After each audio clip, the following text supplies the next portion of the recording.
Alright guys, I'm back in another One Piece Spanish video, and today I'm actually recording in the park. I'm actually on my way to work right now, but that's beside the point. Today we're going to be looking at Inazuma. I have him level 90. I did pull 2 rotations on him, plus the tickets, once again, like I did with Hack. If you do want to watch that gameplay, it's down in the channel as well. I might put in the description if I remember, but I'm really bad at that anyway, so it's there if you want to. Hack, pretty nice. But, like I said, full rotations. I will say, I'm going to probably have to say something pretty controversial here. I've been seeing a lot of videos lately that people say that he's the best step up, and I'm gonna be the one that pops that bubble and says he's really not. Inazuma, he's a good unit, just not for this meta right now. A lot of units nowadays go through walls. Also, they just surely just overpower walls because his wall is scaling on 150% of his HP. Granted, my build doesn't have any HP because I just have shit rolls. I would either. That's another thing I do want to talk about as well. On that topic of like rolls and stats, this guy, he really just needs a little bit of everything, honestly, because here I'll give you a little dilemma. If you're using full 2 stats only, because that's what you could really do, only 2 full stats and then one has like a little bit. Let's say you do HP and defense. HP defense, you're not gonna do damage. Your wall will be up for a little bit longer, but you just won't be able to kill them. And then if you do attack and HP, you won't be able to take as much, but you do damage and your wall's more, but then you'll die quicker that way. And then if you do attack defense like I do, your wall's not as tanky, like I said, or not even that. I already said that one. It's the HP and defense build. That one's probably the worst. I've tried it before with Rumble. The issue is you do no damage, so it's like you're climbing a hill that you can never really get to the top, because it's always going to be an issue with each build. And you could even give them like skill 1 cooldown to get it quicker. You're going to use less HP, but a lot of the skill 1 metal sets nowadays, it's either you have to be in your flag a lot of the time, or you have to take hits, and if you're not using the right build, you're not going to be able to take the hits to get the cooldown, so you're dead regardless. So I learned that with him, and as well as he's very reliant on flags. He needs to be in the flags to get a lot of his traits, like his reduction and all that, so that's just something interesting to note. He's not like a Brook type unit that can really just be wherever, and he's going to be tanky regardless. So that's one thing. And then, like I said, with the meta right now, you have a lot of units that go through walls. You have Gear 5s, the Kaminari and the Battron gun can go through it. You have Big Mom, her laser cannon or whatever it's called, laser hoe, I think is what she says. That goes through walls. Zoro, when he's green, can just basically just brute force his way through, and not even that green, just red in general. Zoro is just not a fun match, especially if he has perfect dodges, fixed damage. You can't heal it off anyway. So like Queen can fuck you up. Not to mention Albert can probably one-shot you. I haven't fought any to like a stalemate, but it's not a nice meta for this guy right now. He will be good later on, but just not right now. Even like the rare who's that guy's anti-wall. I've seen them a couple of times in League because of the new like a lot of the straw hats nowadays, because he counters them. So if you're fighting who's who, you're basically fucked. So like I said, this guy, I'm gonna be completely honest, I'm gonna be the one to say he's not the best step up. Like 100% he's not the best step up. I don't know who is. There's a lot of like little contentious points there, but he's not. I needed to say that because I've seen this shit a lot, and honestly, he's not the best. Like by far, he's not the best. But that's besides my little rant. For my medals, I'm using a Dofi Fam damage reduction set. It's gonna be Corazon and Event Buffalo. It's defense, defense, defense, and then Corazon is defense, attack, attack. Like I said, no HP because I tried it already. It wasn't really that good. I did Rumble like I usually do, but it was kind of not that great anyway. Like I said, boost 2, level 90. First skills though, you have Great Scissors. It's the wall skill, like I said, 150 of your HP. It has knockback, attack reduction. The skill attack is 702. It's not too bad. The shield effect is for 15 seconds, and then the cooldown is 35, so it's pretty long actually. And then his other skill is Keep Out. It's a long range knockback. This one's a pretty decent one, but like I said, if you're not using attack, it's gonna do no damage. The skill attack is 68, max of 9 hits. And yeah, I'll give you a little like a visual effect. This skill does less damage than Usohachi's Trampolia. That's all I gotta say. Trampolia does 69 skill attack, and this is 68. Granted, this is 9 hits, but still, you can tell like it's not really going to be hitting that hardest. It does reduce their speed, which is decent. The effect time is for 20 seconds. The cooldown is 28, so it's relatively short compared to the wall. For his traits though, I'm not going to really talk about it too much. Like I said, he's very reliant on his shield as well. That's kind of also sucks. If they hit your shield, you get 3% HP, and then you get skill 1 by 3%. So a little bit of a cooldown there, but like I said, a lot of smart players just don't hit it and just wait for it to finish, because it doesn't stay out for too long. And then when you use skill 2, you take away their dodge, which is pretty nice, so they can't really get out of it unless they have nullify stagger. When around your captured treasure, you get damage reduction 30%, and then you also increase the how fast it fills. I thought that was actually the 150, but it's not.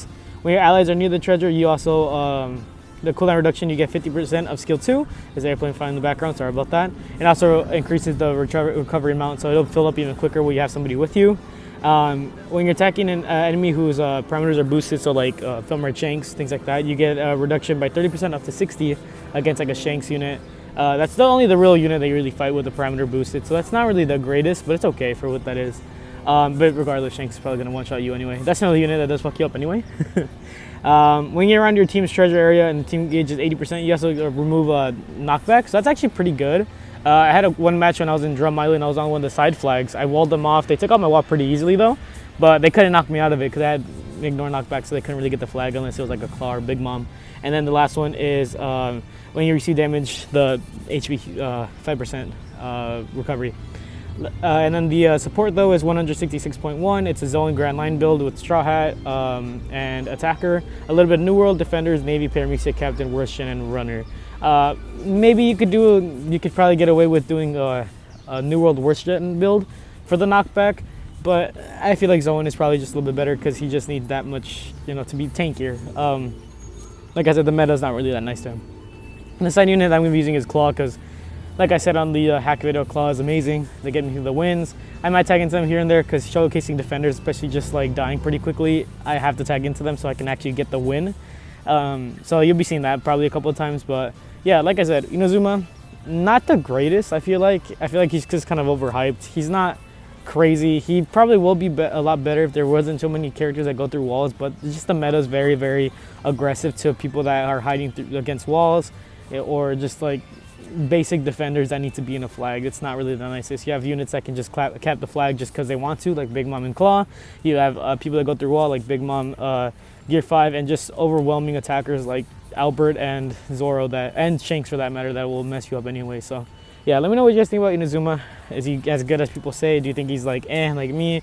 I don't know. Let me know what you guys think about that, because that might be like a little bit of a hot take, but I just don't think he's the greatest, but that's just me. But yeah, with that being said, let's see I sign out. I hope you guys enjoyed the video. Let me know how I played them, all that good stuff. And with that being said, let's see I sign out, and I'll see you guys next video. Peace.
Go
攻撃が一番効いてたな。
さあ、やるか。